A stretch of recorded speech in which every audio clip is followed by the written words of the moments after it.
I need to save you 10 minutes, and maybe save you some money too. Because I keep seeing Speechify recommended everywhere, like it's this magic life hack that turns anything into audio you can take anywhere. And I get why people want that. I wanted that. But I don't recommend getting Speechify for one simple reason that became a deal breaker for me. I could not download an MP3 to my device. And before anyone jumps in, I'm not saying nobody on earth has ever figured out a way to do it. And I'm not saying the company is evil.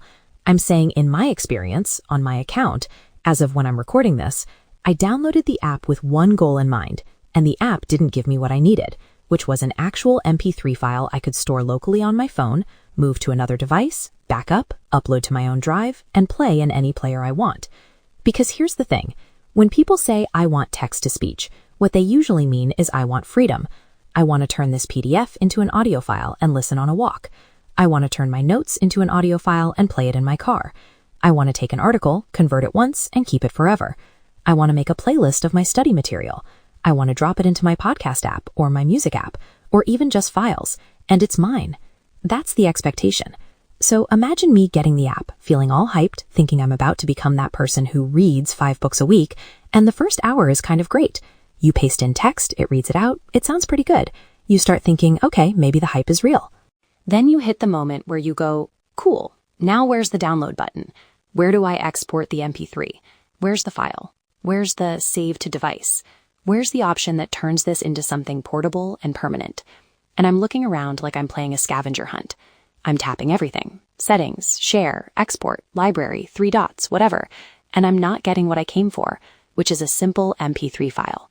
Not a link, not listen inside the app, not stream it when you have service, not stay inside our ecosystem. I wanted a file. Because when you don't have the MP3 downloaded to your device, you don't actually own anything. You're renting access. And renting access is fine for some people.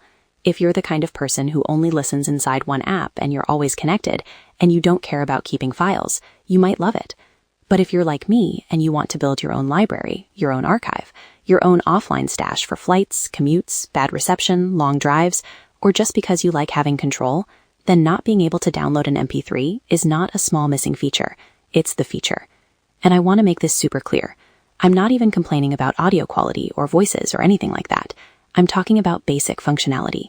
The reason text-to-speech is powerful is because it converts a format you can't easily consume in every context into one you can. The whole point is portability. Let's talk about real life. Let's say you have a long PDF for work, or school, or a certification, or a boring policy document you have to get through. You don't want to stare at it. You want to turn it into audio. Great. Now you want to take that audio and put it somewhere you can play it without thinking. Maybe you want to speed it up in your favorite player. Maybe you want to bookmark it. Maybe you want to jump around. Maybe you want to rename the file with your own system. Maybe you want to keep it on a hard drive, so 5 years from now you still have it. If the app doesn't give you a downloadable MP3 file, then you're stuck. You're stuck reopening the app, reloading the text, re-navigating the library, and hoping nothing changes. You're stuck inside one interface. You're stuck with whatever playback options they decide you get. And if the subscription changes, or the app changes, or you switch phones, or you lose access, you're not holding an MP3 you can just drag and drop wherever you want. And yes, I know, someone is going to say, but you can just screen record, or you can route the audio, or you can use some workaround. And that's exactly my point. If you have to do a workaround to get a basic MP3 of content you created, or content you have permission to use, then it's not built for the way a lot of people think it is. Now let me tell you why this matters even more than it sounds. Because apps like this are marketed like productivity multipliers. They're marketed like, you're going to use this every day, it's going to change your life, you'll never read the same way again. And when something is marketed that way, it's not crazy for users to assume the basics are covered. One of the most basic things is export. Even if you're not a tech person, you understand export. You understand downloading a file. You understand offline listening.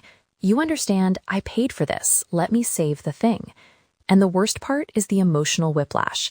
Because you're thinking, okay, I'm finally going to get consistent. I'm finally going to stick to studying. I'm finally going to finish that book. And then you hit this wall, and it's not like a learn a new feature wall. It's a you can't do what you came here to do wall. So here's my recommendation, and I'm saying this as someone who really wanted to like it. If your number one requirement is downloading an MP3 to your device, do not assume you can do that. Verify it first. Make them show you exactly how it works on the platform you're on, with the plan you're considering, in the way you actually want to use it. And if you already paid, then the next move is simple. Stop.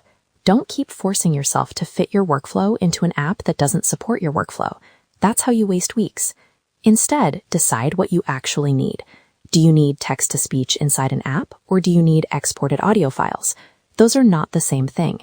If you need exported audio files, look for tools that clearly, explicitly say export MP3 or download audio file, and make it obvious.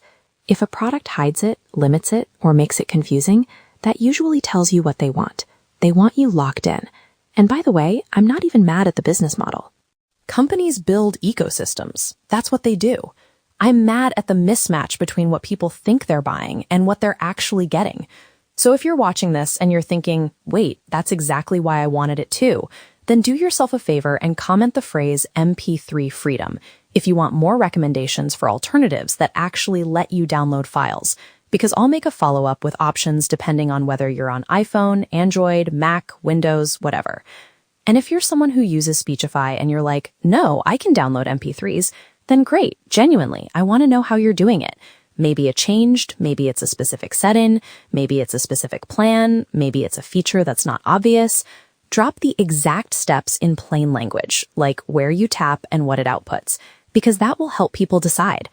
But until I can consistently create an audio file and save it locally as an MP3 without jumping through hoops, I can't recommend it to someone whose goal is building an offline library. Because here's what I learned from this whole thing. Productivity isn't about having the fanciest app.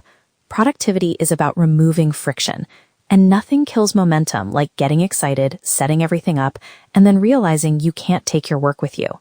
So if you're about to download Speechify because you saw a viral clip saying it's the best study hack, just pause for 2 seconds and ask yourself one question. Do I want to listen inside the app, or do I want to download an MP3 to my device? If it's the second one, be careful. Test it first. Don't assume. And don't feel dumb if you already bought it and it doesn't fit your needs. That's not you failing productivity. That's just you learning what features actually matter for your life. If this saved you from wasting time or money, send it to one person who's always talking about, I need to start listening to books. Because I promise you, the first thing they're going to want is the ability to download the MP3 and take it anywhere. And if you want, I can also share the exact checklist I now use before I pay for any productivity app, because this experience reminded me that the difference between a tool and a trap is usually one tiny button called download.